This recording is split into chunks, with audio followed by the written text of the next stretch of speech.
3000. What is doing? My name's Maloney. This is the 3000 podcast. I'm joined today by a hip hop head. Is that how you describe yourself? An MC, an artist, an interesting individual. We're joined with PAC. Thanks for coming, man. Give thanks. Thanks for having us, bro. For sure, man. Your legacy is something that is talked about a lot, and I'm really stoked to have you come in and talk about some early days of this hip hop culture. There'd be people that watch this show that weren't even born when you were cutting records, man. So I know not to make you feel old, but kids need to learn this stuff. So I appreciate you coming. For real, thank you, man. I appreciate being here. A lot of heads sort of forgot about the old school, whatever. Seen some docos and hip hop starts in the mid-90s, which is where you kind of left out a whole decade there. But there are some cats like yourself that want to get down to the nitty-gritty of it all. For sure. And with shows like this, we can come in and let people know what happened, tell some great stories and whatnot. Yeah, it really does need to be documented. And I think what I want to do with this show is let people tell their story. Some people's journey with hip hop might start in the 2000s. Yeah, that's right. But they can only tell their story. But, yours obviously starts in the 80s, man. So you were growing up in sort of east of Melbourne. Where were you growing up? Moved from Sydney as my dad had a job opportunity to come. Sort of Noble Park for a year, then the house got built. So I grew up in Endeavour Hills. Mm-hmm. My teenage years, and I suppose break dancing was the first thing in hip hop that people were exposed to. Was this like mid 80s? When is this? Let's say 83 even, the Flash Dance, there's a bit in there, Crazy Legs is in that, a couple other dudes, Mr. Freeze. We didn't really have much, so you rented the crap out of that video and just watched it over and over, and everyone would come around, you'd watch it, There's old school dudes, and they know, man, how many times have you watched that battle scene from Beat Street? Yeah. Countless. Mm-hmm. The tape's probably worn on that bit where you're rewinding it, Yeah. So that was your first introduction, and so you're going out and you start breaking for like the first sort of introduction to the culture? Yeah, pretty much. Like a lot of dudes sort of, that's kind of how it happened. It was the graph came after the breaking, even though some would argue it was already there, and it was, All you have to do is watch an episode from Sesame Street, and I've seen episodes where you see kids in the sandpit and there's trains in the background, top to bottoms go past, and at the end it would say 1972. Yeah. Right. Yeah, so it's a long time before I come here, But yeah, everyone was breaking. There were crews carrying around cardboard, vinyl. It was massive. And the graph kind of started to get serious after that, Yeah. So you're b-boying, you had your crew. Who was your early crew that you're b-boying with? I was in a couple crews, I guess Synchronized Break Crew, SBC. I was with them, Break Invaders, but really we used to just break, together, Hills Posse as well. Mm-hmm. It was just kind of whatever was happening, I guess, man. I don't think... Synchronized was kind of serious. I guess they had proper jumpsuits and that made up, so that looked pretty pro. I remember one time at the shopping centre, a crew came. They were professionals to put on a show. From the US or something? Nah, they were just from here, and they were pretty whack. They were just like looking at each other to try and keep in sync, and we challenged them. And they were like, we don't do that, we're professional. So we burned them, and then they were kind of embarrassed. And But yeah. It's funny shit better. Like that. Oh, they didn't, man. They just rocked up, and they were getting paid, and yeah. So it's like a fucking a sponsored event by some sort of radio station or some shit. Like that. Who knows, man? Yeah. So you start to break, you start to find hip hop. You're obviously listening to the music, or what people were calling rap music as well. Yeah. And then when do you think I'm going to start writing some of this stuff? Yeah, that's probably, I reckon, probably around 84. So that's early, started writing raps, and back then, I was heavily influenced by things like, Kool Moe D, LL, Daddy Kane, Rakim. Actually, Rakim came a bit later, but you know. And I remember one time I had a mixtape and we're driving through the Black Spur and that Cool Mo D track, Go See the Doctor, come on. And I was kind of a bit, you know, I was like 14, 15, right? And it's playing, and you know what that song's about, you know, go see the doctor, dum, dum, dum. And my dad at the end, he said, I can understand that guy. I can understand every word. The other ones don't ask me, but that guy, I can actually understand. I like it. Mm-hmm. So, right. I mumble without even knowing I mumble, but when I'm in the booth, I'm very articulate. I want to spit proper, pronounce, and I feel that's coming from my dad saying he could understand that. Okay. So, right. So, yeah, and when I first started writing raps, it would have been just raps about dudes in my crew. You know, if he had a mad leg shuffle, that would be the line. Then he's rocking the head spin, so, you know. Yeah. And I started busting it to, you know, my break crew, and they were, wow, you know, tripping because their name was in the raps. Yeah. And it's like an ultimate shout out. Yeah, and I thought, hey, this is cool, you know, I liked it. So I kind of just kept going with it. And then Hill Spicy, we were doing a lot of house parties back then. You know, and say if there was a bigger venue that they've hired out, I remember one time, and we got up there and it would have been like, I don't know, the Rapper's Delight B-side or something that had a break, and you'd start rapping, and I'd always try and watch the levels because you don't want to come on, and then start drowning everything, try and keep it all nice. And sometimes people wouldn't actually notice, and they'd just be dancing away, and they'd look up and, hey, and then, but it was kind of weird. Everyone just stopped dancing and just be looking or stunned because they hadn't seen it before. Mm-hmm. So you kind of weren't sure if it went down all right. Yeah. It's like, you know, oh, was that good? Yeah, everyone's watching, you know. Oh, yeah, okay. It was different, man, because it was a new thing, you know. Yeah, people just hadn't seen that sort of stuff. You had a microphone and you sung, or you talked at assembly. You weren't rapping. Exactly, yeah. And there was a couple DJs back then. They did Casablanca, but they were basically, and I think Chrissy mentioned it on one interview, and I was thinking, hey, they did do that. They used to put on the Rapper's Delight instrumental and just do the raps for it. Yeah, like karaoke. Exactly. Yeah. And, you know, and I remember seeing them thinking, well, that's kind of weird. Like, it's just weird. But I think it's like any form of early culture. People just copy what they see. And then they start to figure out, all right, well, let's do it, but I'm going to do it my way, you know? Sure. Before you start rapping, you probably do a few, like, Run DMC verses or something, and then you go, all right, I could do this myself. You know what I mean? Right. Yeah. I've done a track with Roscoe and Raid, and the first line is about that, well, I talk about, you know, what influenced me, you know, where you kind of subliminally putting on a twang or the accent sort of thing. And I explain it like this. Just say you're listening to AC/DC, right? Shook Me All Night Long. Now, you're going to instantly go, shook me all night, and try and mimic how he's singing it, right? Because that's how the song goes. Yeah. Same as Rapper's Delight. You don't push me, course. You're instantly putting on that accent because that's the song. Yeah. Prince's Kiss, you sing it in that high-pitched voice, that's the song. But then after a while, it's like, you know, you realise that you're kind of doing it. And then when I started doing my other raps with talking about boys in the crew, that it's kind of weird if I'm doing an American accent for that. Yeah.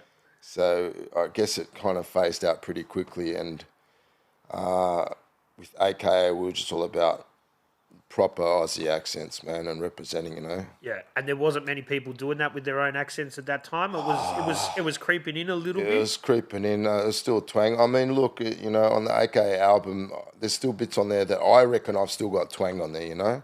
But that was all development, personal growth. Yeah. Because, like I said at the start, you're trying to mimic your favourite artists. Yeah, and it's also when there's not much out there that's recorded with an Aussie accent, then how are you looking up to it? If it's not there, then how you need someone else to do it before you go, oh yeah, we can record it like that. Yeah. I remember being at Joel's house one day and he had Blade's album from England. And I like there's this bit on the back and he was talking about hip-hop's come so far, we're no longer copying our US counterparts. We've all got our own identity and it's time to represent. And it's pretty much along that. Mate, he couldn't have said it better. And the English were actually the first ones to adopt their own accent before the rest of the world. Yep. right? Demon Boys and all that. There was all that happening in the 90s already. English accents, and I got down with it. I liked it. A few years ago, I heard some Korean hip hop.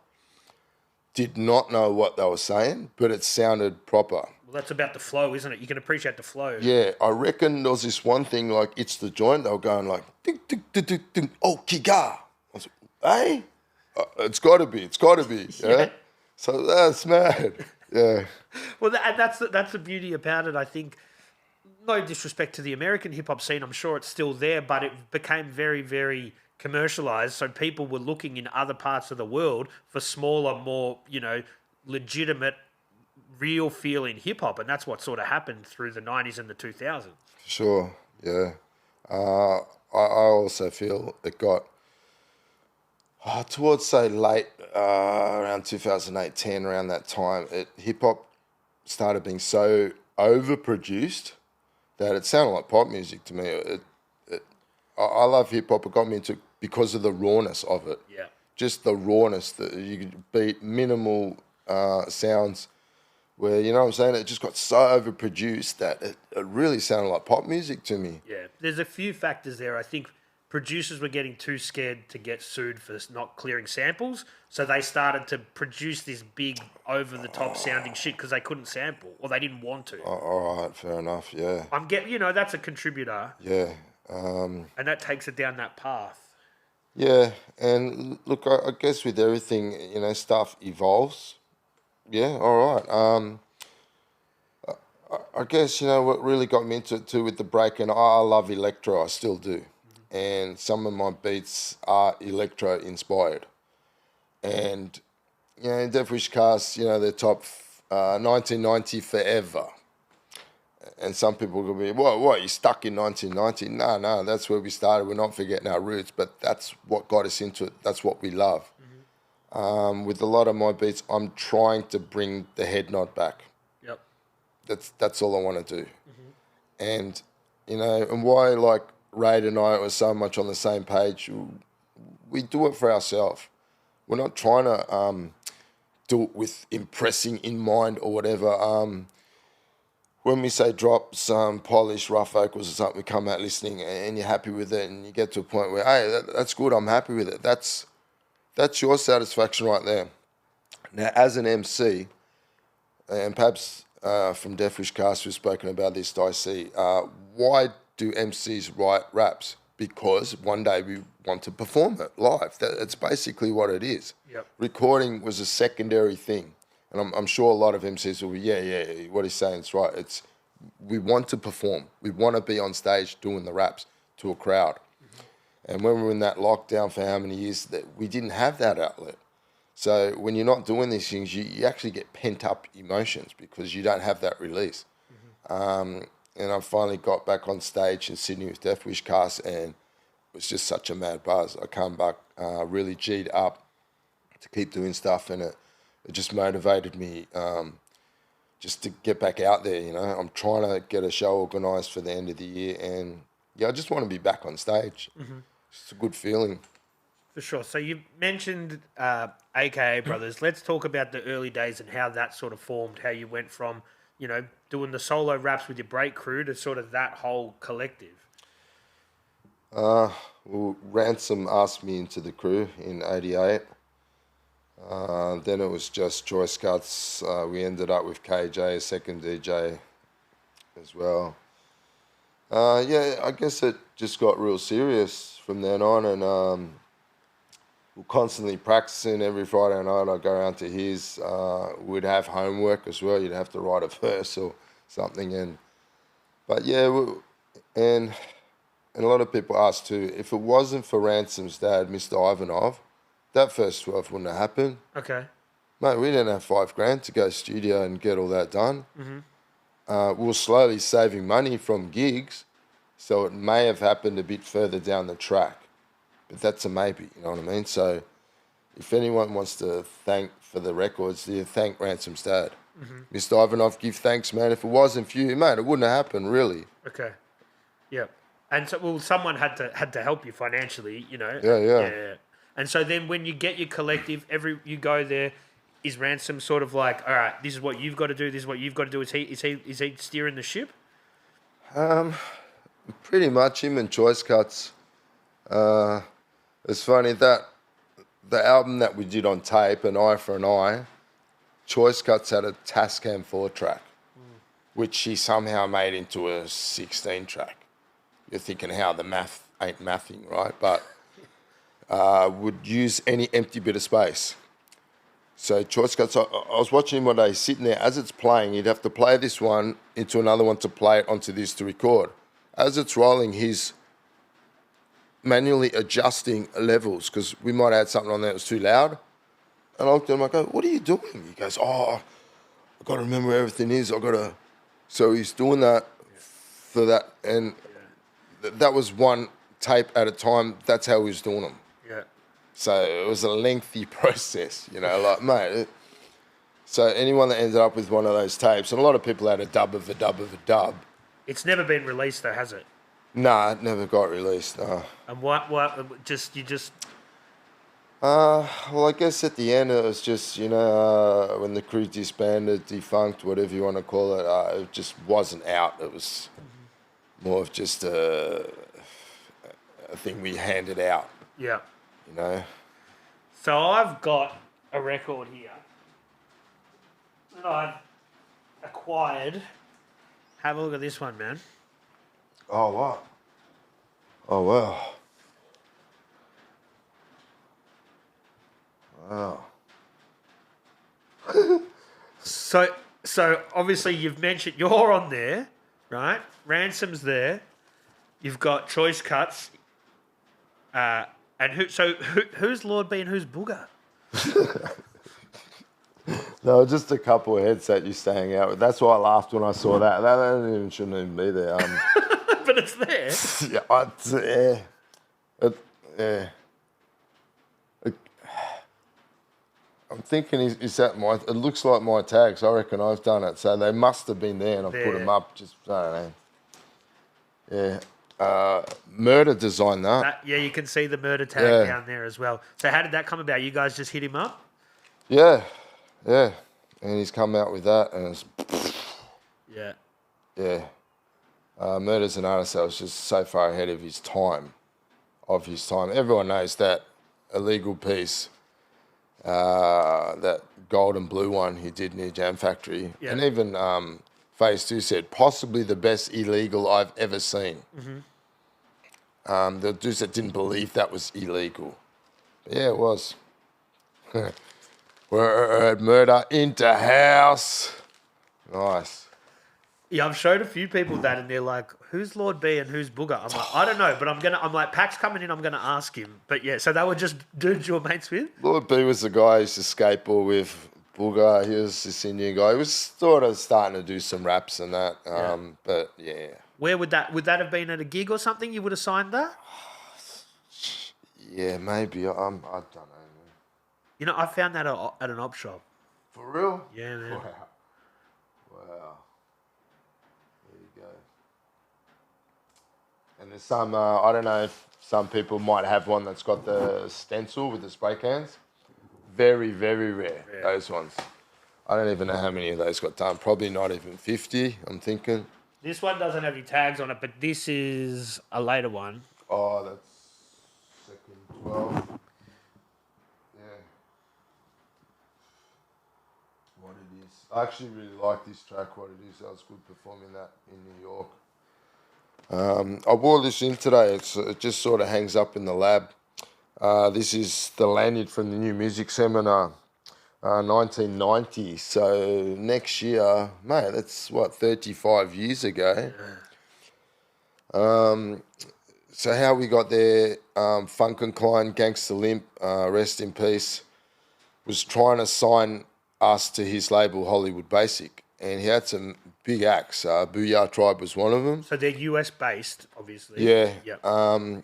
So at the time he told us, and no one knew what it was. We just heard the name, and he didn't sign them to his label. And then they came out, and it took me probably a year to get over it because every time I heard it, I was just, oh, no. And we're talking about Cypress Hill.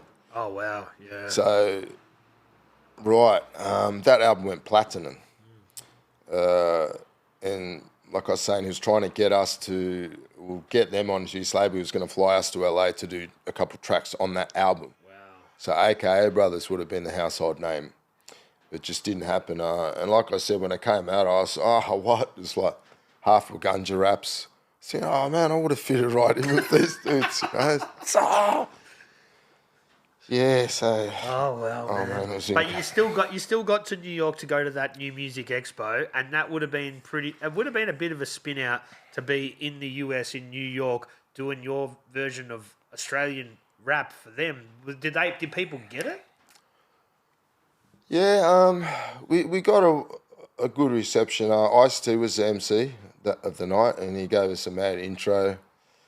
And you obviously looked up to him, so that must have been pretty fucking Oh, cool. no, it's, one of the Godfathers, no doubt, OG. And then I remember that we've only done a couple of tracks. We went to the sound check, and everyone was just doing their whole show. So we didn't actually get to sound check. And it's Irving Plaza. I've actually bought a flyer somewhere, wherever it is, and it shows all the acts that were on there. Do you want to stop it? I'll grab this flyer. I'll grab it. Is it over here? Oh, there it is. We'll do a bit of a show and tell now. Oh, okay. Well, why don't we'll go through the flyer. Yeah. All right. So what? This is 89 or 90? 1990 for the New Music Seminar. Cooley ACR crew actually sent this back to me. He's framed one. I was like, mate, I didn't even have one framed.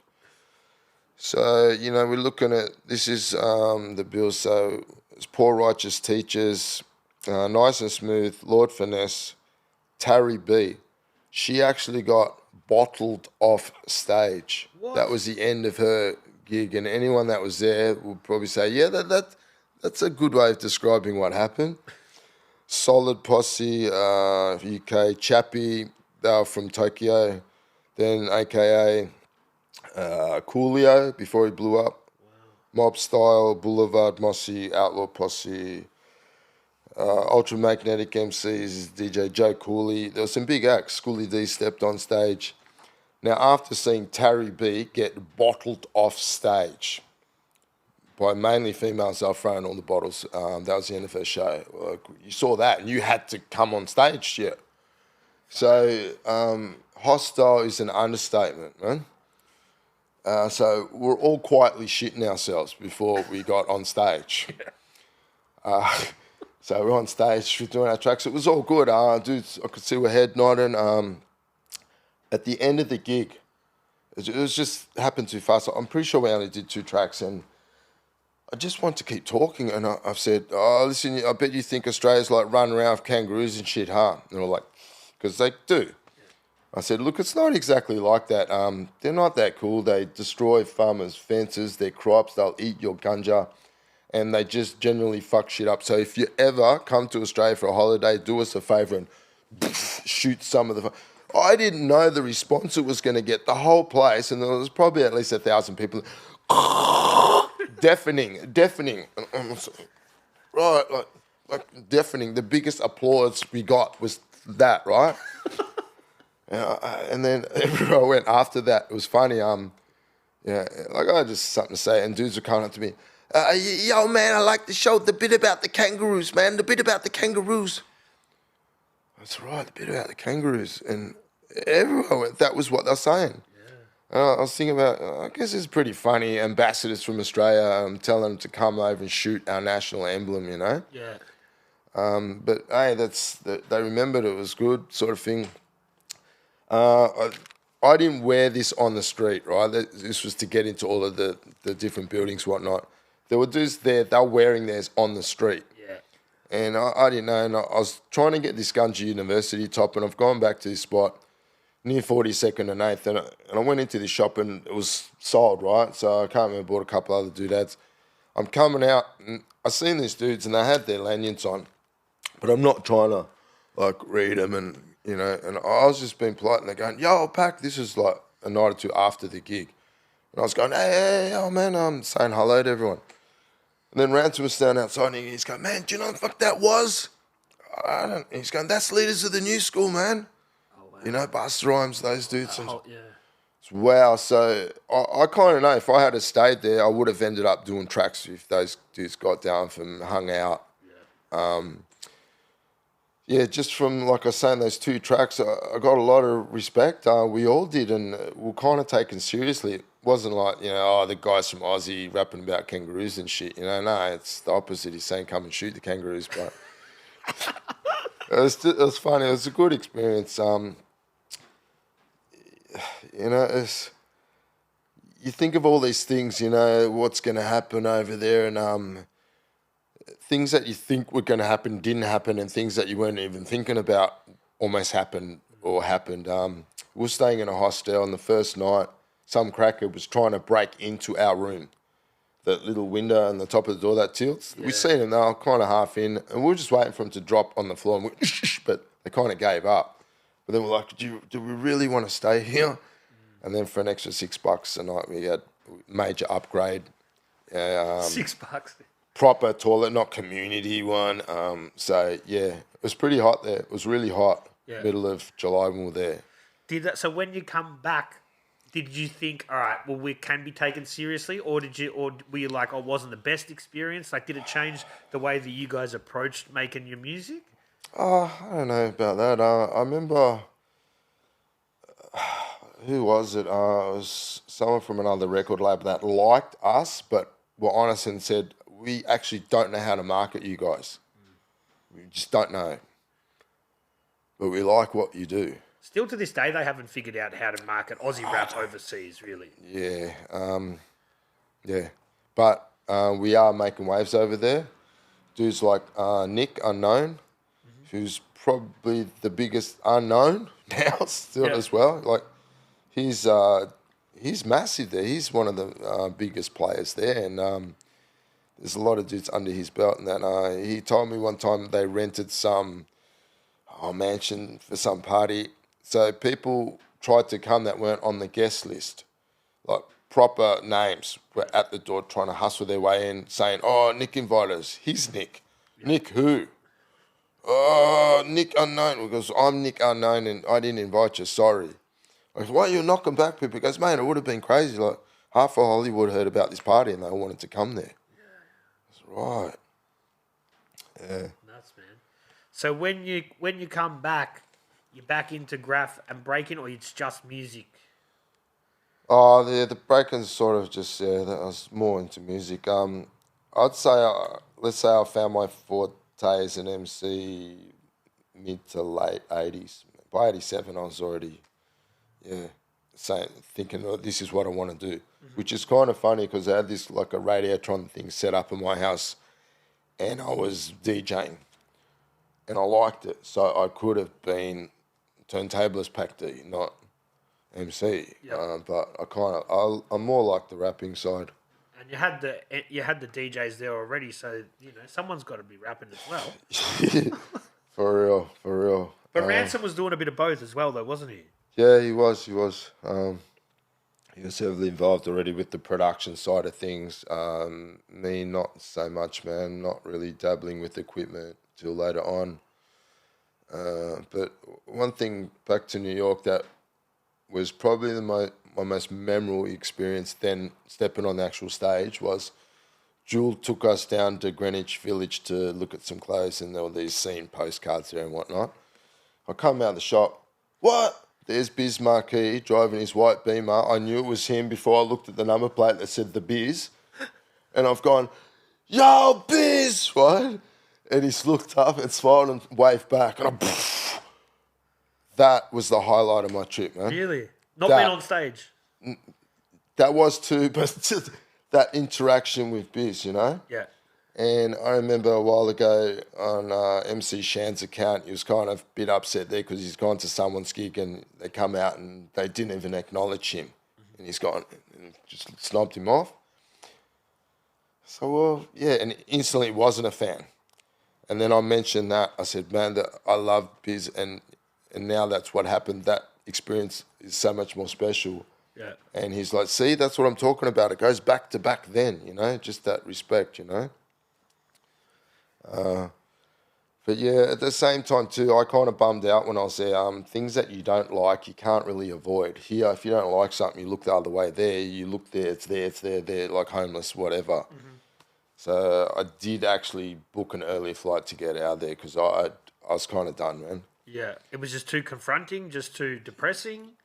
Both, yeah. Like I was saying, the things that you like, that's flooded there, you know. You're looking, Jeeps rolling down the street. It's getting loud and the dude's hanging out, everyone's rocking. Did it change your perception of hip hop and what you understood going there to the birthplace? Was it a positive one or a negative one? Did it change how you looked at the whole culture? Not sure about that. A couple eye-opening things. I think it was the day after the gig or something, and it's kind of weird. You know how that saying, a New York state of mind, whatever. Now, I think after about a week, you kind of start getting that way, and it's kind of weird when people make eye contact with you in the street. There was for two reasons: either they want to approach you and say something, or they got a problem with you. And American, it's my right to have a problem with you, you know, the whole thing there. And people would say, "Oh, what up?" if you're looking, you know. And I remember this guy was looking at me, and I was just looking at him, and I wasn't being aggressive, but this is where I got that the word, it actually means more than just "what up." And I've said to this guy, "Yo, what up?" And this was his answer. He goes, "Yo, nothing, man. I was going to give you a compliment." So he probably saw me at the show, wanted to say something to me because I've come off like that, like a what's that, not meaning to be like that. That's how it was interpreted. So then I was watching how I was saying that after that. It's not just what up, man. It's almost stepping. Yeah. You know, that's what people. Yeah, gotta well, realise. they're going to ask questions second. Yeah, everyone's thought of every way to make a dollar in a scam in America. It's all been done. It's been done. This guy followed me out into the street. I was last port of Thorney bus terminal. I was trying to get a bus to Newark Airport. He's gone, "Oh, there's the thing." He's trying to tell me to get like the 502 or something. And that was just, like, I'm thinking, mate, he's trying to buy me a local bus ticket. And I got to, I wasn't saying 502, I just ticket to Newark Airport. And he goes, "Show me the ticket." He goes, "Yo, you messed up, man." So I didn't mess up. I got my ticket. "Here's your dollar." I was trying to say me, "And you'll give me $3." He already made his price. But I said, "I'll give you $1." Gave him $1. He's going, "No, I said $1." I'm trying to ignore him. He follows me out into the street. I can hear him now. I don't know if he's got friends around him. I don't know. I was on my own. It was hot. I go, "Hey, listen, man, it's hot. I'm not going to give you another $2. If you're thirsty, come. I'll buy you a drink." Now he's looking at me. He's a bit confused. He's trying to muscle me, and I'm trying to be nice to him. So he's like, and he eventually left. But everyone kind of, something happened, you know. There's always scams, hustles. So yeah, you got to be careful. Yeah. Jewel had been there enough times already and kind of told me some street smart things to do. He said, if you're going to buy, say, runners, you got to be prepared. Go there prepared. I go, "What's prepared?" "With money." He goes, No, you take a garbage bag, put some hot clothes in there. Don't leave the shop with their bag.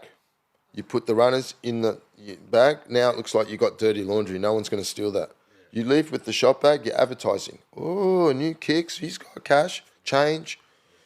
Yeah, so it's really put money in your shoe, rest in your bum bag / fanny pack. Remember when the nanny came out, the first time everyone heard that song? "She fell on her fanny." And everyone's like, "She did what now?" Remember? So, it's funny, man. Funny. Yeah. A few cultural differences there, but yeah. Yeah. So after New York, man, what are you coming back and you're putting on more gigs, or what are you guys doing? For sure, we were just heavily gigging. Put out the first record, recovered the money for that. Mr. Ivanov said, "Just put it back into another record." That's the second record came out. We then signed Jimmy Lamb, Mama's Funk, to the label as well. They put out a 12. Yep. So yeah, it was all happening like that. I was trying to get Escapone more involved, but it was very time. Everything's time allocation, man. If you don't allocate time, it won't happen. And back then, I guess I was prepared to dedicate all my time because I didn't really have any responsibilities. Yeah. Like adults do now, pills and shit. Didn't have none of that really. So Yeah. And while this stuff was happening here in Melbourne, Death Wish have got the similar thing that's happening, following a similar sort of path up in Sydney, yeah? yeah, for real. Yeah. We'd heard about Death Wish Cast. I met them at the Voices of the Underground in Adelaide in '93. Pabs and I got along like a house on fire and have ever since. We're like brothers, man. We pretty much talk just about every night. And yeah, it's just great. Like we already knew there was someone else doing it. I think there was an interview in Vapors Mag or something like that, and I was there they are. And then meeting them, yeah, it was great. They're trying to do a show end of the year in Adelaide. And for Pabs and I, that's 31 years since we met, so we're trying to get over there. Yeah. So they're doing their thing. You go on a link with them a little bit, or you just sort of correspond? Okay, well, here's a funny story. In '88, I had this wall locked down at Westall, the paper factory. And I get a call from Ina on a landline, right? No mobies. He's ringing me up. Oh, I'm at Flynn Street. I've met these two writers from Sydney, man. He was tripping, right? Saying, their sketches, man, unbelievable. And that was Unique and Mystery. And he goes, oh, Tom, you got this wall. And I was sweet. So we organised it. They actually painted the small wall next to the big wall. Now, that wall stayed untouched for easy a decade. And I said to Paulie, mate, that's unheard of, man. No wall stays untouched for a decade. Yeah. Let alone interstate dudes. But this is the thing, everyone knew that you've done it. Just blown away, like, wow. And they were using, like, Bun Lake purples. We didn't even have those cans. So it's the colours, the design, it was different than anything that we had. So the respect, people really didn't touch it. Yeah. And was at that stage in the late 80s, there was more legal walls popping off and spots like that because people understood it a bit more? Yeah, it was starting to get, accepted and more the art side of things, or they'd want you to paint something over the tags or throw up. So that's how you get sort of jobs. But, and then started hanging out with Death Wish Castle. So that's like, 88, then met them 93, 5 years later, hanging out a couple of years. And I met Paulie Sir Rex one day, we're having barbecue in the backyard. And he says to me, hey man, do you remember when I come down with Mystery that time we painted Westall? I looked at him and went, what? That was you? I thought Unique and Sir Rex were two different people. That was you? What? He said, yeah, man. I kind of felt stupid, but it was funny at the same time. Yeah. Really? That was you? Yeah. He just thought you knew and you didn't, Yeah, exactly. He thought I knew, and I said, that's crazy. And, we were even talking about that the other night, and there was a lot of angst and hostility between states back then. And I kind of feel there were shows like The Factory that they instigated that shit. There wasn't really a beef. It was just hip-hop was competitive, yeah? Yep. So I guess that's that boiling pot thing. And they were kind of starting the beef with their shows. So it wasn't really a beef, No. But Paulie sort of said, really, we were the first to break down the interstate barrier sort of thing. We started hanging out. And then, as you know, I've done a couple of tracks with Death Wish Cast. They've had me on guests on a couple of tracks. And we sort of formed our interstate crew, which was Convoy 31, 31 being the Hume Highway. And we sort of went from there. That's still a thing. It's not really spoken about, but it's still there. Yeah. And so now you're starting to realise other people are doing it. This whole journey of Australian-made hip-hop has escalated from the 80s now to the mid-90s. More people are doing it. Computers start to become a thing. Recording becomes a bit easier as well. Yeah. It changes a lot, doesn't it? Like mid-90s with equipment. When we were doing it, basically, what did samplers, what could they do? 2.4 seconds or whatever? That was it. Yeah. Floppy disks. So very limited and out of our reach, mate. The equipment was thousands. That AKA album, we hired the equipment from Alan's Music in Chapel Street. That whole album was recorded on a Friday night and a Saturday night. Whole thing. Yeah, vocally, I thought it was rushed, but we just had to do it, man. It probably would have been better if we not had it done half, maybe next weekend hire the equipment again. And because to me, yeah, I can listen to a couple of tracks now, and some I can't listen to because I can hear how rushed it is. And you know, I'm not really finding myself. And then it's next, and we just had to try and get everything done. Yeah, but that adds to the grittiness to it. Yeah, but it's just, to me, it's more like a polished rough. You know, that's what I call it now. Like Raid, we'll do that in the studio. We'll do a polished rough, you know, and listen to it. 2 weeks later, we're doing a polished final, because listen to the track and I've got a bit more familiar with it. We might have been reading a line or two in the booth. Later, you don't want to read nothing in the booth. You want 100% delivery. So redo it. Yeah, a lot of people don't know. I'm in southeast suburbs. I found a factory, Devastate, Raid and I. We built a studio in there. Yeah, right. There was a mezzanine already there, a room, so we built it underneath that. And the theme was overkill. We found all this MGF and stuff that was getting thrown out, and we just scored it all. And the walls are thick, man. It's like 4 layers of MGF, about 40 mils, 7 layers of carpet, then another 3 layers of MGF. Mate, I remember the hot rod dude when we were building it, he's going, "Oh, PAC, I think you're going a bit overboard. We don't mind hearing your beats." I said, "Billy, you got it around the wrong way. I don't want to hear you grinding." Yeah. And he's, and then the booth's in there, so a cell in a cell, and we've got the dead sound and all that. Yeah. People don't realise, when I was building the studio, everyone become an acoustic engineer. Mate, all you need is eggshells, the egg oh God, not you or Ken, right? But poor man's is the egg cartons. Yeah. All that is diffusing what you've done. My question is, what's behind the egg cartons, man? Yeah. Is there 6 foot of concrete? What's behind the egg cartons? What do you mean? Yeah, whatever, man. Carpet would be the best thing for it. Layers of carpet. Yeah, it soaks up, and it's the basis what travels and that. Not that we had to.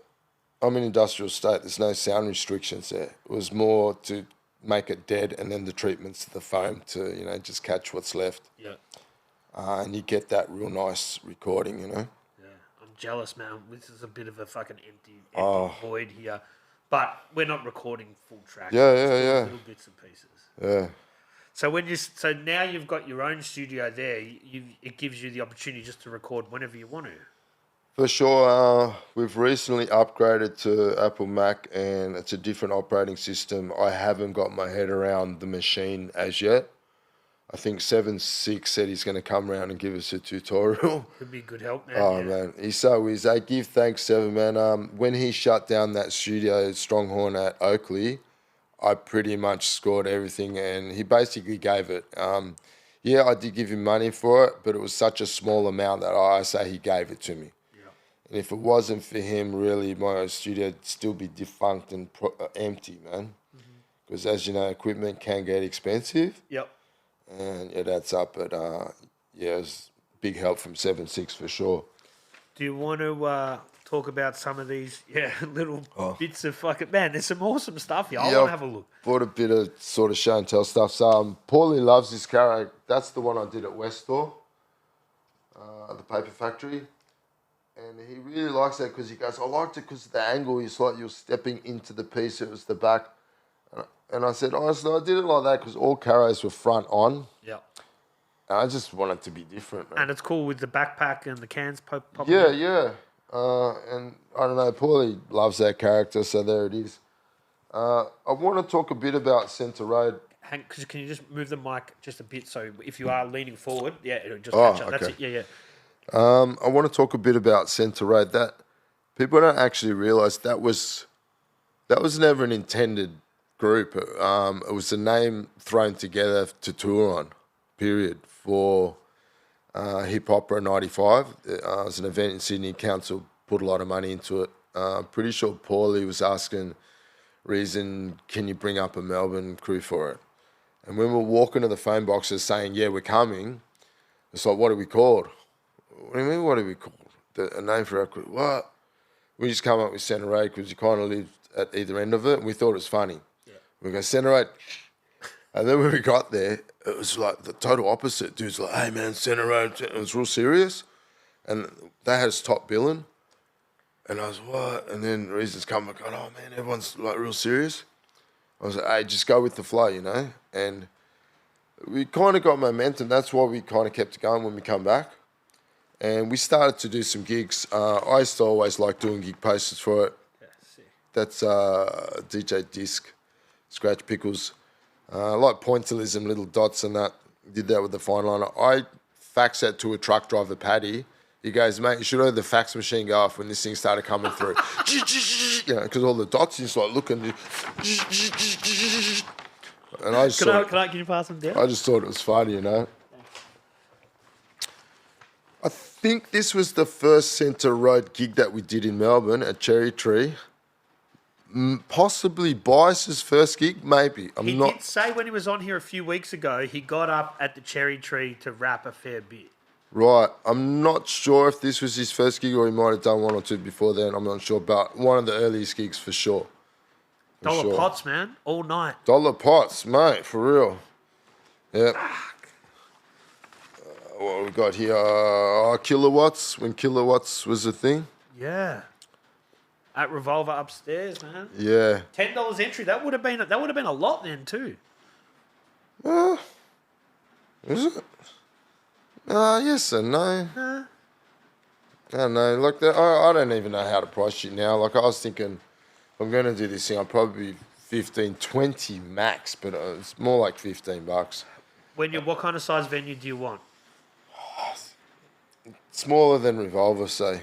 I don't want to have to think about worrying about filling out the joint. I'd rather a smaller place packed than a medium-sized place half empty, half full. Whichever way you want to look at it, it's still not block rocking, you know? Yeah. When I was in Sydney recently, they did that gig at the Marrickville RSL, which was pretty opened up. After the gig, went to a private factory party, probably the same size as my factory, and that was great there. Yeah. It was great. It was nice and small. Perhaps like, man, the gig would have been awesome there. Yeah. For real. Yeah. And that's it. It's not about the size of the venue. It's about the people there, everybody being on the same page, all that sort of stuff, you know? Yeah. That's it, yeah. So you're looking for a venue now to do old stuff and new stuff, or just mostly new stuff? Or what are you going to do? A bit of both, man. I like to start the show with some older stuff and that, just to get the heads nodding. I got some new tracks that I want to do for sure. That's what a lot of people don't think. Don't know what's happening. I've got my Insta account, but as you saw, it's mainly Lego predominant, and that's how I've set up that one. And when I had one guy go, retired hip hop dude retires to building Lego, and I go, hey, hang on, man, I'm not retired just yet. I'm just not active as you know it. But I've built a studio afraid. It's like, what is studio? And then it all changes. And yeah, we've been doing tracks and that. I got real hands-on with Machine, making the beats there. Sample-based stuff, or you? No, just pretty much using Machine sounds, trying to tweak them a bit. I really liked it. Over the years, people trying to show me how to do beats and whatnot. And back then it was, say, Fruity Loops, programs like that, where you basically have to sit there and put the squares on the screen. But I find that so boring. Okay. It's just boring. But I just would have thought you would have been more of a visual person because of the art stuff. But no, you couldn't. All I'm seeing is a grid with squares that you got to put stuff on. Yeah. And there's dudes like Devastate. He's like Beethoven on Fruity Loops, man. I don't even know how he envisions what he's doing. Yeah. But I kind of like the hands-on with the pads. You know, if you can just sit there, mate, you can make a beat. I've had people come in that, wow, man, I never thought I'd be able to make a beat, but they've made a beat. Yeah. And I also said to, dudes like Devin, he agreed too. I said, I kind of reckon you fluke stuff and then, you record it, bang. Now, I don't think I know I'm not going to fluke that putting squares on a screen. Yeah. I'm not. Yeah. Different approaches, yeah. Yeah, like I was saying, some people can really nut it out, but I think using those programs, you have to have a greater foresight where I'm trying to just almost freestyle stuff, and if it sounds good, build on that. Yep. But it's fun. Still the old school inspired beats? Are your beats inspired by the sort of 80s, 90s sound? For sure, a lot of people that have heard them, one thing they've said is, it's a bit like electro.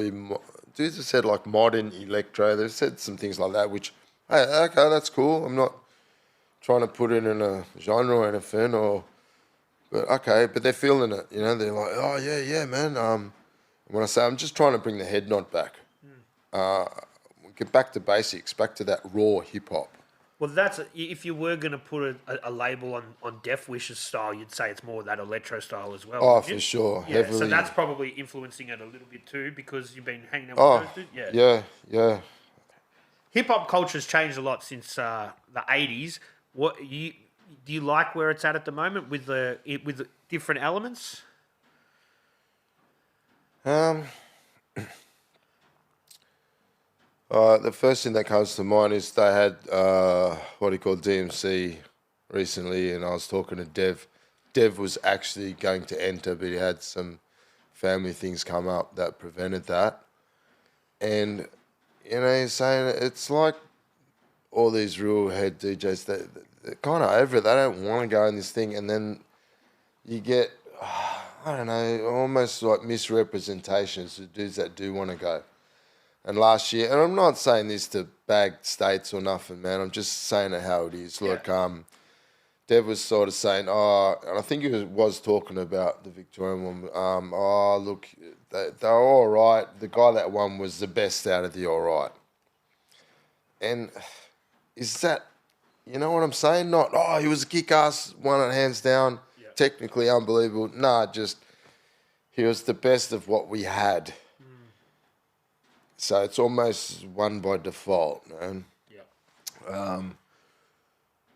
I don't know. And there's some other stuff. Look, old school heads, we don't get down with that mumble rap shit. To me, it's just very lazy, man. It's like you're not putting in the time and effort to polish your skills, and you're just happy with that first day. Oh, fucking good. Let's do, Come on, man. Really?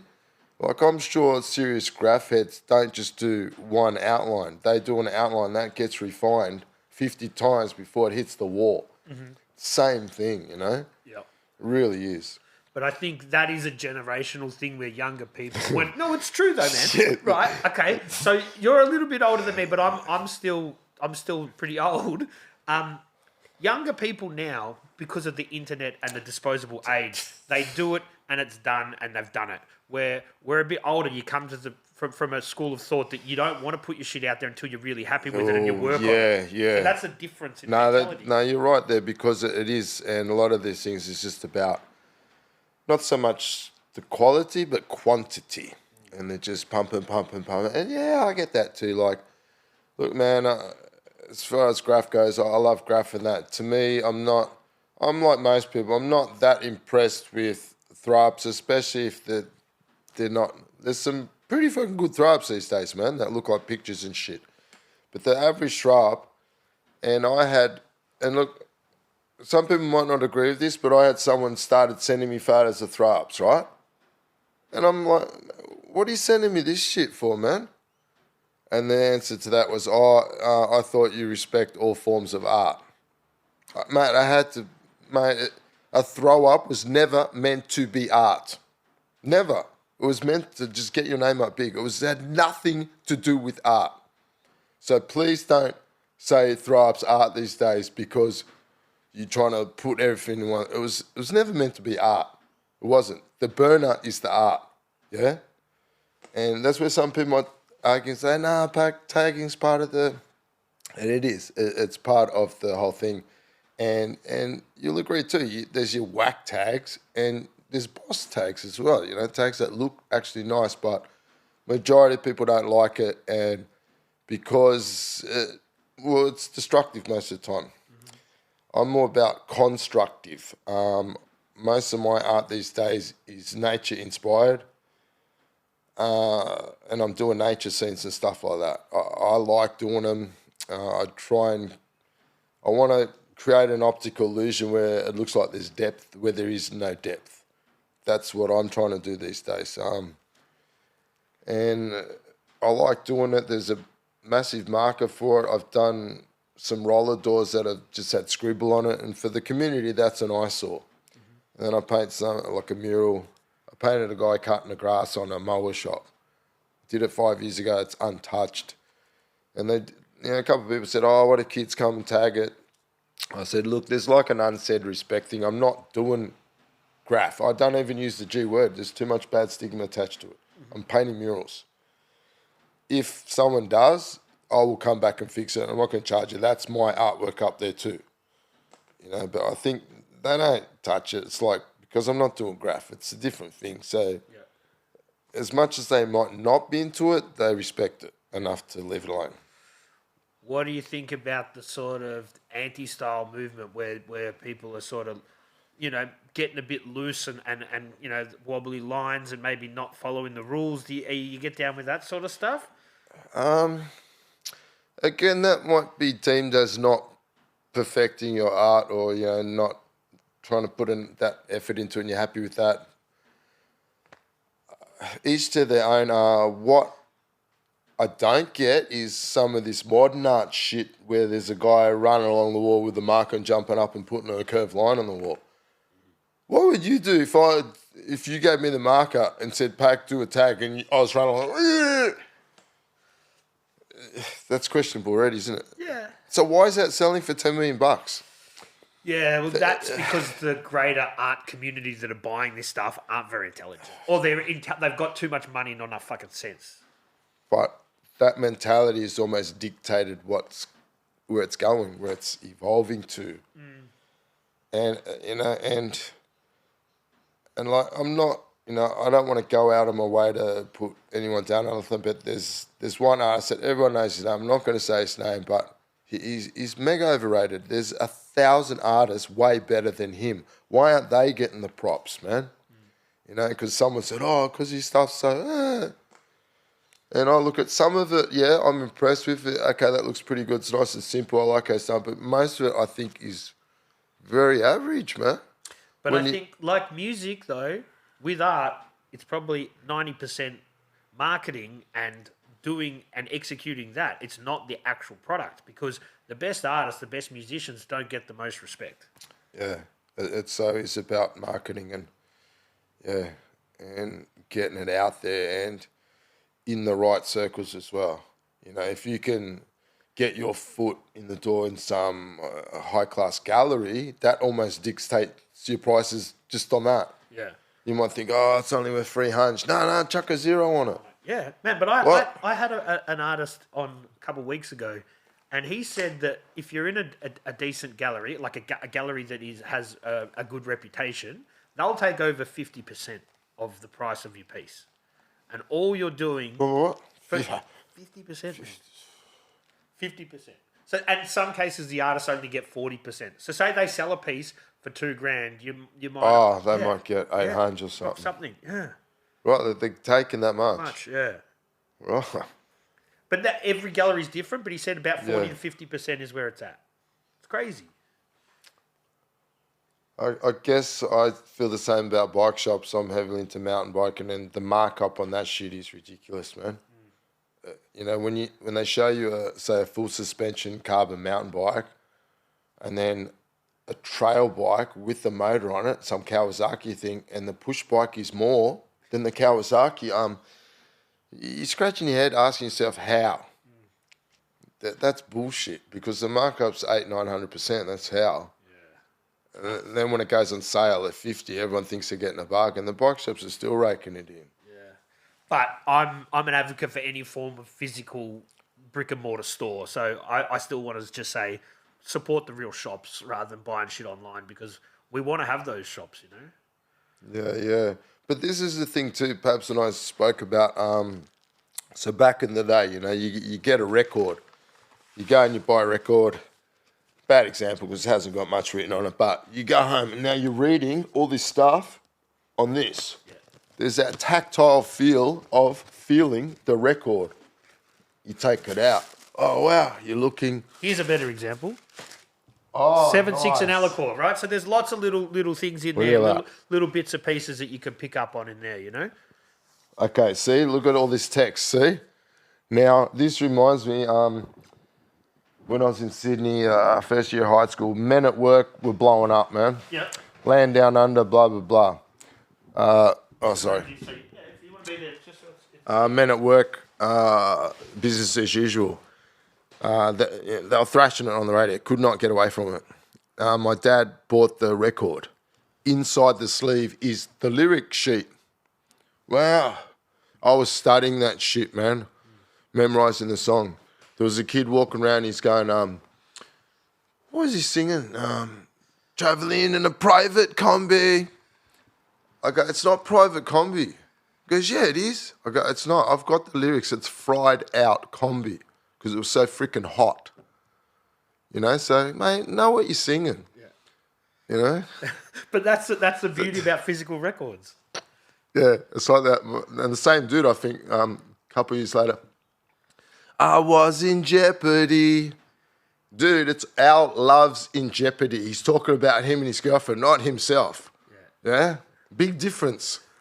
Misheard lyrics. That's the whole thing. Yeah, misheard lyrics. But before the internet, though, people just thought, oh, well, this is what the words are. No one fucking fact-checked you. You just go around singing the wrong thing. I know. Everyone's seen it, that funny thing when the guy's going, that mama say, mama kusa, right? That one. Yeah. Mate, that's, I think, the most misheard lyric in the world. I still don't know what it is. This guy goes, man, I thought I was learning some African, right? Everyone thought that. It's, if you slow it down, and he said, I swear I'm not going to say it twice. I swear I'm not going to say it. It's something like that. So what? That's what he's saying? Wow. And as soon as you know, wow, that is what he's saying. I swear I'm not going to say it twice. I had no idea. How does that come out to mama mama kusa, you know? Yeah. But everyone was singing that. And everyone was. But Michael Jackson turned his breath patterns into sort of lyrics where he'd do that sort of stuff. Yeah. And mate, could he beatbox as well? I've seen some videos of him beatboxing. That's how he would start a lot of his songs. Just that become the song. Yeah. So what? He was talented. He was a strange man, but he was talented. Yeah, Paulie showed me a good doco where I actually thought all his backups was him. No. It's a guy and a girl, and Michael chose us because we sound like him. What? Yeah, just beat it. It's not Michael Jackson doing the backups. Yeah. Wow. Crazy. So this is why we need a proper Australian hip-hop documentary so we can learn these little things. Mate, okay, here's something trippy. Kilowatts, I'm a B-boy, that track. I'm a B-boy. When I tell this, they're like, what? No way. I had an AEWA Walkman that was pretty good. Dual mic. Dual mic on your Walkman? Yeah, this little clip-on thing. A setting for metal. So I went out and bought TDK SAX metal tape. Recorded in a stairwell at my old townhouse. It was echoing through there. So I sent them all those things, right? I'm B-boy. And then they sent me the record. What? It sounds like I'm there. That's from the tape, samples. Yeah. So you're kidding. About 15 years ago, I've changed my name to PAC Diesel using Deed Poll. So it's funny, I threw him my license and he's looking at it and goes, what? I go, hey, this is your fault, man. Because you sent me the records PAC Diesel. I had no PAC Diesel ID to pick it up. So you changed your name? Was it a pain in the ass to change your name? Nah, it's just, back then, I think it was about $88. You got to give reasons. I just remember it said personal won't be accepted as a reason. But it's kind of funny because my 10-year license was coming up to expiry and I was waiting for this new one. And I've rang up Deed Poll and I'm talking to some woman there and I think she must have been like a hip-hop fan or something. She said, yeah, Packer, yeah, I've got it right in front of me. I'll do it now and that. and you'll get it tomorrow. Oh, yeah, sweet. So I got it, come in the mail. The first thing I wanted to change was license. So I went to Vic Roads and I'm sitting there and then Mr. PAC Diesel. That was the first time I heard it, like legit. Oh, yeah, that's me. Yeah. But look, it's always been my name. When I was 15, my dad named me Pac-Man then because I could eat more than him for dinner then. So I adopted that as my street name, which was kind of weird because I was not a Pac-Man fan of the game, really. I was more shoot-'em-up games, Galaxy and Galaga. That was my thing, not that. So, but it became my name. And then after time, PAC for short. Yeah. This is PAC, you know. And, when I saw that movie Pixels, and there's that Japanese, the creator of Pac-Man on that movie. Yeah. And they mentioned it to him because Pac-Man's in the movie. I'm looking at this going, wow, it's because of you. This is my name.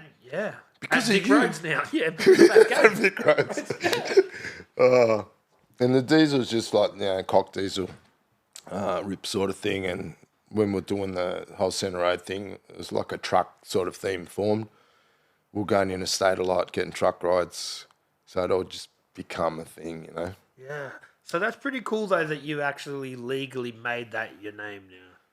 I was so disassociated from my other name, and I'm not going to say it, man. I remember I was at some work when I was at CHEP, and someone was yelling out my other name, which I'll only hear now at home, mum and dad still. And I could hear them calling it, but I didn't click that they were calling me. Mm-hmm. It's like you now hear, hey, Bob, Bob. And you think, Bob's not my name. I'm not looking, Yeah.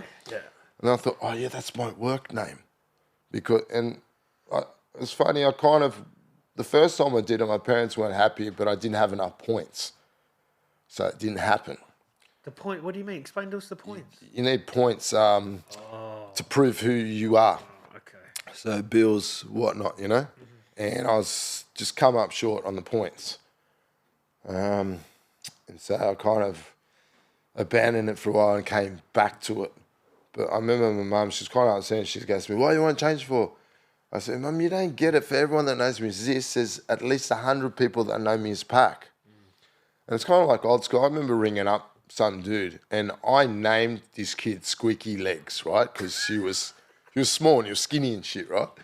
So he wanted a name, and I just ripped that out of my ass. Hey, Squeaky Legs, and he really liked it. That became his name. I rang up his home phone number, and this out went, ring. His mum's answered, hello. Hi, is Squeaky Legs there? It feels so stupid because I didn't actually know his name. And this is the answer I got. Oh, yeah, hang on a minute, I'll go and get him. And I was like, hey, man, what's your name? What, Darren? Squeaky Legs is way cooler. Yeah, exactly so. It's just things like that would happen. Has it been an issue changing your name? Like, is there any stuff when you're like, oh, actually, this is my name now, but as long as you change it at Vic Roads or whatever, then you're all good? Yeah, Vic Roads Bank, and then everything else wasn't whatever else you need it changed to. The only thing that I suppose it's come up, when you're filling out some stuff, and there might be a question: have you changed your name in the last how many years? That's a red flag sort of thing for them. Maybe. But then they'd want to see proof of that. So there was a couple of times where I was looking for my certificate, couldn't find it, had to get another one. Yeah. So it was a bit of that. But maybe, like you said, it might be a bit red flag. My mate, his friend, is a motorbike rider, and he just kept changing his name. He found out the hard way. They stopped him at 10. 10? 10. He's now Max Kane. Like Homer Simpson was Max Power, he's Max Kane. Stop Max Kane. But he's stuck with that now. Well, yeah, he fucking regrets it, but that's his name now. I guess, well, you've got to think about people that get married and maybe they take their partner's name, and there's some people that have been married 4 or 5 times, so you probably can do it a few times. He told me it was 10, and that they've stopped him at 10. That's crazy. Yeah. So I suppose there's got to be a cut-off somewhere. Otherwise, mate, dudes would be changing their name every year, and cops couldn't get hold. Yeah. That's probably a good way to get away from fines and shit like that. Get away from fines. Yeah. But I'm also sort of thinking, when we said it's a red flag, if you went overseas and you tick that box, they probably want to fucking interview you. They'd be like, why has this person changed their name? Like, getting a passport and stuff might be an issue. Right. Have you been There's- overseas since you've done it? No. Usually part of that question is that have you changed, if so, provide reasons. Yeah, okay. So the first one was this was a stage name and I just want to make it my legal name now. And yeah. And want to tell us what's coming up? Obviously, you said you've got a show coming up that you want to get happening. Is there new music coming out? Is there more stuff with Death Wish? Is there AKA Brothers represses? I don't know. Is there anything coming up, man? Yeah, as far as those represses go, someone else asked Francie, he's kind of got zero interest in doing it. And at the start, I was like a bit dumbfounded thinking, mate, that's just, you could press out how many hours and they're pretty much spoken before they come off the press. Like, come on, man. And I get it, man. I think for him to do that, that would be going backwards because it was a master and everything to start with anyway. You know what I mean? And what are you going to do? Come back and polish your turd, so to speak, you know? And that's like now everyone's doing stuff proper, so do you go backwards? You can't, you know? So I kind of get that. We wanted to put out this year, but this year's running out pretty quick. It was going to be a 45 double A side. I was going to put a track on there, and Raiden Roscoe. Roscoe's done a track. He's made the beat. I'm guesting on that track. I think Doozy's on there now, maybe. We've got a couple other tracks, and we did want to put out, a double A side. That's probably going to happen early next year now. Yeah, cool. I do want to get an EP done, which will probably end up being 245s with a track each side and put the instrumental as well. Yeah, sick. And a potential gig, but you're not quite sure. Yeah, I'm just trying to lock something down around the 9th of November. I think it's a Saturday night, only because Age from Queensland will be in Melbourne for that time. Okay. So it's like, well, it'd be good to try and he'll be here. Yeah. So I'm trying to.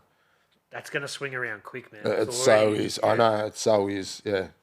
This year's gone super quick.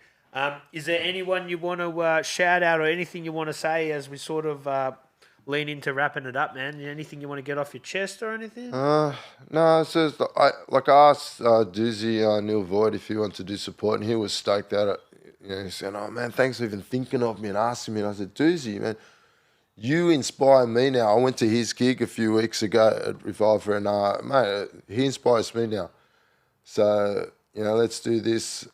I've been to a lot of gigs recently, like Death Wish car shows, and yeah, it's rubbed off, and I've come back. I was G'd up, and I want to just get active again, and instead of sitting around being a hermit and all that, it's kind of weird. You hear stories about why people turn into hermits and that. I get it because I'm kind of one now. The factory I'm in, I used to go there for car stickers, and one day I saw moving out. I saw this a way of moving to recluse without moving into the hills. I'm staying in the suburb. Build a studio, and I had crappy neighbours before anyway. It's kind of housing commission. So there's always dramas, man. So I was trying to get away from that as well. I just wanted some peace and quiet, and I feel I've got it now. Yeah. And I'm just real happy. But yeah, much love and respect to everyone, all the old school heads, keeping it real. Thanks for having me on this podcast, man. So appreciate that you asked me, man. No, for real. sure. It was. Yeah, give thanks, man. And yeah, we're doing our thing. We're ripping. Still in there. Still, for life, man. Yeah, it's not like you wake up one day and decide you're not doing it no more. Some people have thought of that, but it never works out like that. Really. And as you know, we're not doing it for any, thinking we've got delusions of grandeur about, being multi-millionaires out of this. Mate, there's just no money in Australia because, like everything, comes down to our population. Mm-hmm. Overseas, they've got one city that has our population. With that, man, this reminds me of something funny. Bit random. I'm going to leave his name out in case I incriminate him, or he might be on the show and he can tell you the rest of the story in detail. So he went to Japan. There, marijuana, it's very hard to get and expensive. You're looking at 100 Australian dollars for roughly a gram a bud. What? For real. I knew another guy that came back and I gave him this bud and I was watching him and he was like so meticulous with it, He right? wasn't dropping anything. Yeah, for real. And I was watching him just look weird. I hadn't really seen him do that, but he had been living there a few years and become accustomed to that. At the end of the night, he says to me, "Man, you smoked about $300 worth of shit." I go, "Well, what are you talking about?" And he goes, "I saw you made 3 mixes." I probably did take a 3 for there. Over the course of the night, man, we're talking 6, 7, 8 hours, okay? So I wasn't ripping like Conan the Barbarian. It was the whole night, yeah? I go, "What?" And he goes, "Man, it's $100 a gram." And I'm like, "What?" That's what he was sitting there going like that. Right. And I remember us, another friend who went to visit, and that's the first thing I asked, "Did you try any Japanese things?" And he goes, "Nah, man, it's hard to get, it's expensive," so I didn't want to hassle him. I went, "Oh, fair enough, all right." And I reckon I would have done the same, knowing that now, mate, you're going to bust someone's balls for that. No. You wouldn't, man, you just... Are you, now that weed is becoming a lot more legal, are you happy with that? Like the medicinal stuff?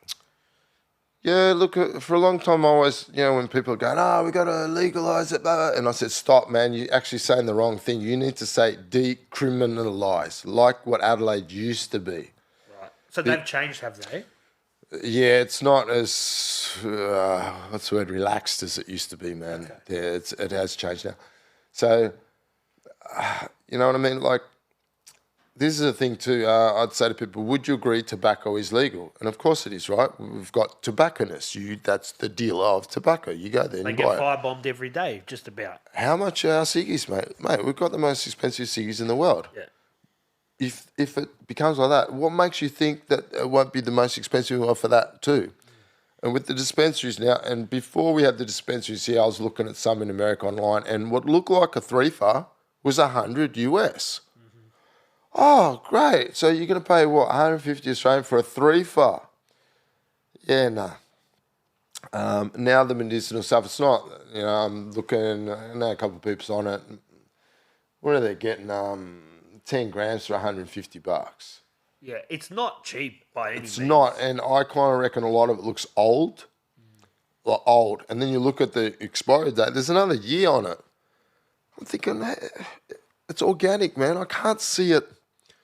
If I've stashed the bud in the year and I find it, mate, it's going to be like dust. Yeah. And I'm thinking, is that like Indiana Jones, like you open the jar and then like the mummy, he's perfect until the air touches him. Yeah, but I think what a lot of people are doing now, I don't want to give too much away, they get the prescription, they get their little jar, and then you got your jar, no one's going to bother you, you can fill it up however you want. Okay, yeah, that's a massive loophole or whatever. The grey area is still with the driving thing. They need to create some sort of sobriety test or something, because I know there's this one guy that turned into a blithering idiot after a couple. There's no way I'd be confident with him driving a car. Yeah. He can't even ride a push bike. How's he going to operate machinery and drive a car on the freeway? Everyone's different, man. Like, I don't smoke green, right, at all, really. Like, have a few puffs here and there. But if I did smoke like a big fucking joint, I wouldn't be driving anywhere because it's not for me. Do you know what I mean? So everyone's different. I'm like that with the edibles, and I tell people, look, man, it does slow down your reflexes. So don't go for driving and that after. Just relax at home and just have chillax, you know? But it is a very funny, because some people say that they need it for their anxiety, for their medical conditions, but then they have to realise they can't be driving anywhere. That's the fucking weird spot, You can still get done. Just that thing's not getting you a get out jail free card. No. That which some people think it is. Yeah, no, that's the grey area. Especially if you get pulled over, that's one thing. But if you end up in a fucking car accident, right, and they hit you with that, you're going to be in a lot of strife. Yeah, because it's not. Well, they basically said it says on there not to drive in that on the thing. So they're trying to.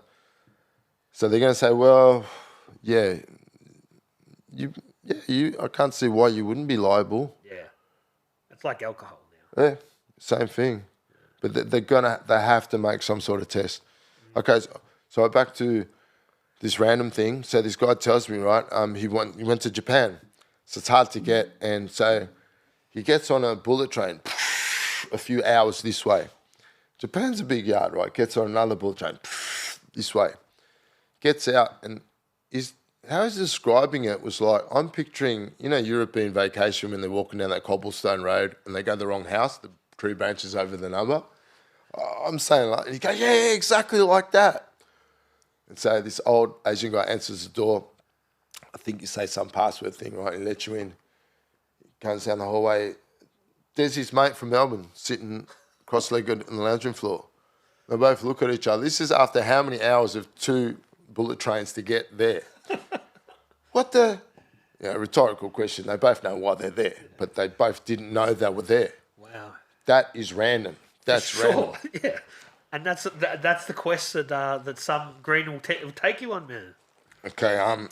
Something happened to me yesterday that's random. If it's cool with you, and just run with me on this, you're gonna like this. I want to introduce a new segment to 3000 Podcast. Yeah. It is called Random Acts of Hip Hop. Okay. Yeah. I love it. Yeah. So I'm calling it. So yesterday I went to Roeville, go visit my parents, and in the salvos there. I like looking at these second-hand stops. You never know what you're going to find. I found that record in the shop, man. There you go. Yesterday I found The Golden Child DVD. I'm a movie buff. I have over 1,000 DVDs. Eddie Murphy. Count. Yeah. Which was such a kick-ass movie when it came out. It's pretty average now. But I got that. There's something to do on 9/11. Got that. And then, you know what's funny? I go to pubs. I always go and look, for that one kick-ass mix bowl. You go to the Tupperware section. And I looked, and I'm going, please put it back. Please put. This guy's balancing all this stuff. And one was that olive green Tupperware bowl with the lid that looks like you should be squashing orange juice on it or something. Is that what it's for? I don't know, probably. But just put it back. He didn't. I'm going around. He goes, funny you say that. The old lady was looking at me yesterday because I was in that section. She's looking at me like, what are you even doing in this bit? Like, they know what we're looking for. So I grab a couple of things and I go over and I'm standing there and there was someone getting served. So I'm standing there looking around and right in front of me was this basket of rings. I don't know what made me look in there. It's because it was right in front of my face, right? Yeah. So I'm looking. Like finger rings. Yeah, just rings, right? So I'm looking, and there it is. It's looking back at me. I'm looking going, really? Now, if someone said to me, hey, man, I went to an op shop and found this ring with your name on it and I bought it for you, that's random, isn't it? Very random. Paris. If you haven't been, look what I found for you, man. Now, when I saw this, he's got enough BMXs, yeah?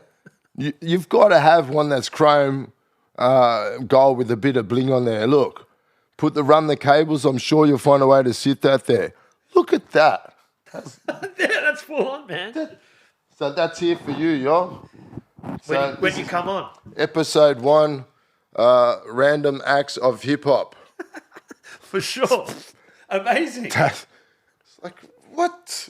Okay, when things like that happen, you don't question, you just go with it. You just do it. Yeah, for sure. You just go with it. Oh, we've got a new segment now, Random Acts of Hip Hop, man. I like it. Nice. Yeah.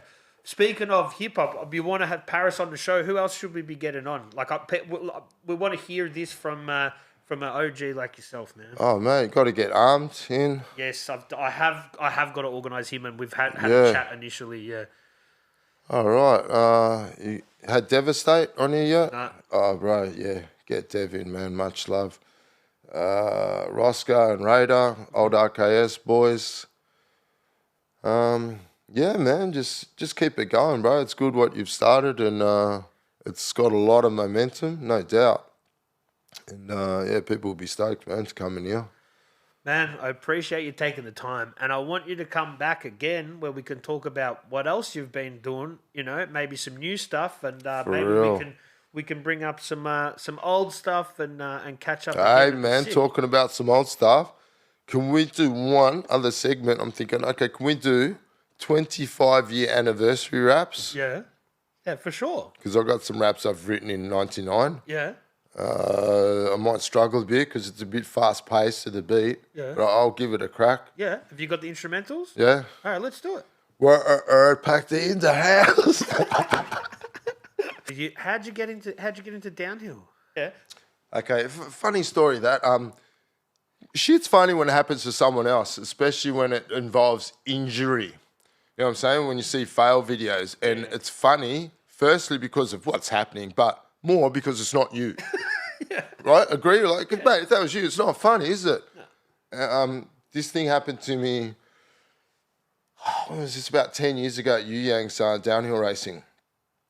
Before that day, I didn't wear those neck braces, motocross neck brace things. Now I won't ride downhill without that neck brace. Yeah. So it was a downhill race. First time down the track, there was a double rock drop feature. Now I thought, first time down, I kind of looked at it. I've gone beeline. I was looking at it. There's a couple of these double rock drops. And I said to this guy, I just got to go more to the right, huh? And he's going, yeah.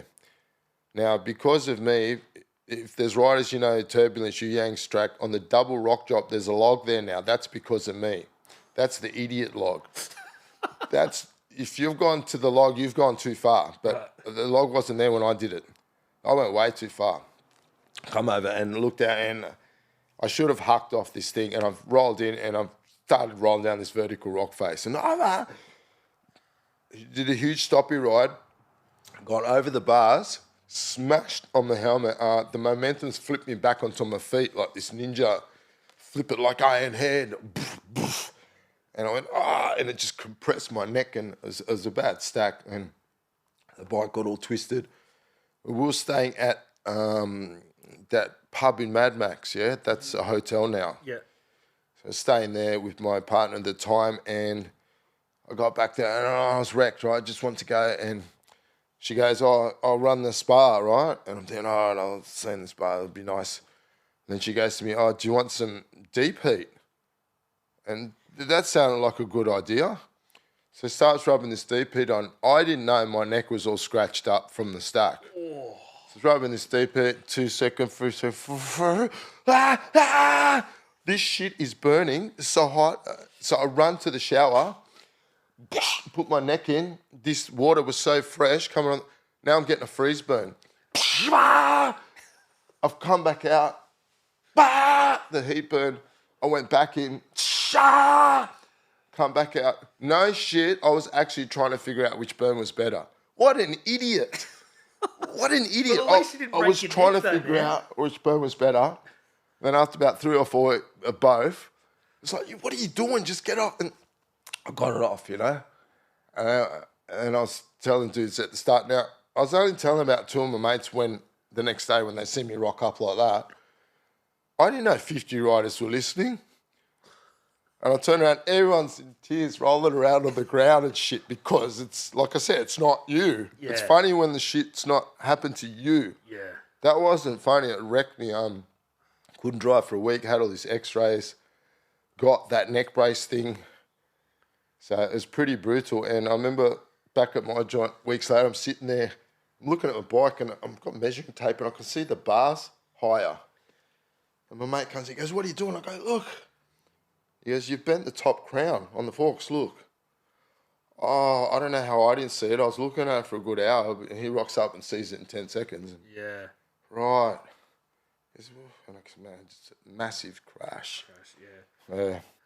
Oh, that's like Jezza, Peanut, and Watt got me into downhill late 90s. They were kind of starting to do it, and I sort of met them, and next thing you know, we're all downhilling. Yeah. Been broke ever since. Yeah. Thanks, boys. There's a big track just behind here, man. Like 3 minutes away. A jump track or? Nah, just like a downhill. I don't know. Downhill? Yeah, there's always dudes there. Like, it's fucking gets, I'll show you. Yeah. Oh. And this is Get to the downhill. Cool, yeah. It's funny, like the strip there of shops, it's like cafe, chain shop, bike shop, cafe, bike shop, Oh, you're talking Red Hill. Yeah. Yeah, I've actually gone there a couple of times. Red Hill Riders. Yeah. There's actually good tracks out there. Yeah. It's a bit hard getting up. Like Nutty had me on his e-bike a couple of weekends ago, and that turns uphill into fun. Yeah. The worst part about riding bike uphill, mate. I don't really ride uphill, so I walk. Yeah. But what, man? Another thing is we haven't talked about yet is the Lego, and obviously everyone played with Lego when they were a kid. But how did you get right into being a bit of a fucking Lego enthusiast, man? Oh man, I've always loved it. It's always been there. Even before I started those Insta accounts, I was still doing random builds every now and again. I think that's why I kind of ended up liking Instagram, because it was a bit more customized to what you want because of the tags, whatever, and you get other Lego guys, whatever, you know what I mean? Mm-hmm. And just say, for instance, when I had my Facebook account, say I had 200 friends on there and 200 on the Insta account, there was a lot more interaction because, I don't know, most dudes on there weren't into Lego. And that's fair enough, but when you go on that Insta, most of your followers become Lego. It's all, how it works. So it finds your niche more. It does, and you get inspiration. It's fun. I started this worldwide Lego gang. We build once a month to themed builds and that. Oh, that's cool. It is, man. It just brings everyone together. Yeah. It's an idea started a couple of years ago, and that gained momentum, and I think there's about 40 members now or something. Yeah. And it's just a fun thing. It's not a competition, but it kind of shows different builds and styles when we're trying to build the same thing. Yeah. And you get all the variants that you wouldn't have built because it's not your... It's like we used to do beat challenge. We used to load 1 or 2 kits, 10 minutes you got. Now, the kits, what you're going to make is not what I'm going to make. So it was good to hear. Yep. Like, right, I like what you've done with that. I wouldn't have done that. And that's where different tastes come in. But when using the same kits, it's right. Yeah. That's pretty cool. Yeah, for sure. Man, I'm not a huge Lego enthusiast. I do watch the fucking Lego show on TV, and they... you don't like it, or you do like it? To me, that was like those cooking shows. They're not cooking shows. It's just drama show with cooking in it. Yeah. And the Lego thing was a bit similar. I kind of knew about that thing before it hit the air, and I looked into it. They wanted a massive slice of your life. It was a couple of weeks you got to go camp out there and that. And dudes, I was trying to explain to people, look, you've seen what I built. I like my slammed rods and all that. I don't want to build a working toilet out of Lego. What they want you to build. As a Lego enthusiast, it'd be pretty cool to go into that room with all the bricks and shit, man. Like, you'd love that. You'd be putting a few in your pocket. That's what I've said. I'd be like... A kid in a can store, that'd be bad for me in that room. It'd be bad for you. Yeah, I've said to dudes, look, if I did go on that show, I'd be the dude that, at the start, there is practice. Oh, he was so cool. Why is he not on it? Because I was ripping things out in the car park, and they're like, where is he? And they go, hey, you can't do this. Ah, come on, man. And I got booted off the show. Yeah. Which would be unfair to the dude that they've partnered me up with. With a pocket full of Lego, though. Yeah. Do you reckon that? I don't know. But, yeah, to me, it's just a bit... It's drama. It was good more at the start. It's just got to... Yeah, I'm not someone who really plays with Lego. My son, he's getting into it a bit now, Mario Lego, and he wants me to build that stuff with him. But yeah, it is really interesting seeing people use pieces that are made for something else and use them for a different purpose, which obviously is a lot of what you do as well. Yeah, that's kind of what I like doing. To use it for totally something else. Yeah. And then dude's like, hey man, I like what you've used that for. Yeah. Or you see it on someone else's page and that's pretty cool, that. Yeah. And the thing is with Lego, man, is it's such a simple, happy fucking thing. Do you know what I mean? Like, there's no... In a world where there's a lot of shit going on, Lego is just like, I don't know, maybe it just makes me feel like a kid again. Yeah, look, I kind of had to... We had some guys joining up a thing that were digital render builders, which is kind of weird. And I said, listen, man, I didn't start this thing for that. It's for hands-on builders. A couple of them cracked the shits and trying to whinge on something I started. Yeah. Which, come on, mate, start your own shit. Go and do your digital render thing. But I was sort of saying to him, look, man, Google Lego. You will not find one image of a dude sitting in front of a computer. I'll put money on that, mate. This dude's sitting there doing hands-on. which that's what it was intended for. So, and there's been arguments, people going, oh, it's good to use as a tool to save time. All right, but then after you've built it, make it out of real bricks. Don't just put that up there on your thing. Nah. Because this is where I've caught people out. They want to call it mock, a digital render. I said, it's technically not. Mock stands for my own creation. That image I'm looking at, the computer created that. That's not your image. So don't call it a mock. And creation is to bring something into relative existence. It doesn't exist in the cyber world, mate. I wouldn't call that existence. Where something you make and you can hold, it exists now. Yep. But it was back to hands-on building. Yeah, I'm of the same school of thought with iPads and stuff. It's a great way for people that do tattoos. They draw it up and then they go tattoo it on somewhere. If you want to sketch your graffiti piece on an iPad, but then you go and do it. But just putting that on the internet is not really a thing. You're just drawing on a, yeah. I've always been like that. Like back in the days, Vapors Mag had an outline page. Why? Outlines were never meant to be going to magazine. That's your outline for the piece. Now, okay, I think it's in Subway Art. There's one, I think it's that HR, whatever it is. You showed his sketch and a photo of the thing. Okay, that's cool, but not just do the outline page. It's about execution, whether you can actually put that onto a wall and keep all the perspective right. Yeah. A lot of people can draw and can't paint, and I'm sure the other way around. But yeah, I was at a mate's house the other day, and we're looking through a big book of his old flicks, and it is really cool though when you see the finished piece, and then you look behind that photo, and there's the original sketch folded up there. That's really cool. But like we were just saying, it's the sketch to the final. It's not just a sketch on its own. That's weird. Outline page, really? Outline page? Come on, man. Yeah. You're trying to create something that shouldn't be there. But this is a whole new sort of thing. There is probably a whole scene out there that only do graffiti on iPads, that only do sketches. There's a whole scene of kids that don't do tags; they only do stickers. Yeah. There's all this stuff that's evolving. I so get that as well. Yeah, and it's moving with the times, whatever, you know.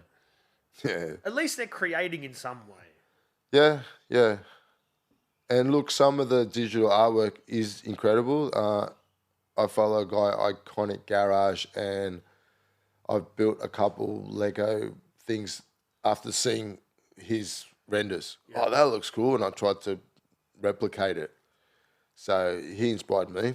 Yeah. But at the same time, he does tag digital render. That's what I was telling his other guys. You need to start tagging it if it's not real Lego. Because some of these programs, the shit looks real, man. It looks real. Now I've got more of a trained eye, but I was using another guy in the group sending pickies. Paul, is this real? Nah, man. Right, and I was a bit, yes. That's why I've sent in the picky, because it just looked too perfect. Yeah. And I didn't know about those things. Someone sent me someone, and the headlights had a little white line on it. And I said, how are you doing that? They said, oh, that's the computer render. Oh, that's a render. It looks incredible. It looks real. Yeah. It's the digital age, man. For real. Yeah. Like, there are some pros and cons. Like, it's never been easier to make music, which is good. You don't need all the expensive equipment. But also, are we losing a little bit of what is art, what isn't art, you know? Yeah, I don't know. Like, definitely easier to do. You can set up a bedroom studio relatively cheap, where when we were doing it, there's no way, man. We can't even hire that equipment. Yeah. You know, like, and then let alone put it on wax. Yeah. All right. Well, PAC Diesel, because that is your real name. Thanks for coming in, man. I appreciate it. Let's wrap it up and do some more raps. Yeah, man. Nice.